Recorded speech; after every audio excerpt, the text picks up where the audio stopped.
खबर शामिल करते हैं सियालकोट से रिपोर्ट लियाकत हुसैन पोलो नुमाइंदा PNP sports news GSL edition 8 का 15वां बड़ा मुकाबला मूसा इलेवनगर और बोस इलेवन बिजवात के दरमियान खेला गया जिसे मूसा इलेवन ने 31 रन से अपने नाम कर लिया। पहले बल्लेबाजी करते हुए मूसा इलेवन ने 180 रन का हदफ सेट किया जिसमें राजू 43, फरहान 35 और कप्तान शाहिद ने 25 रन बनाकर एक अच्छा हदफ सेट करवाने में अहम किरदार अदा किया।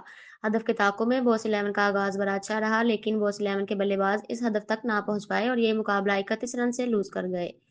मूसा इलेवन की जानिब से आसिफ मसीह ने 3 विकेटें अपने नाम की जबकि इनके साथ मुनव्वर ने एक अच्छा स्पेल अपने नाम किया।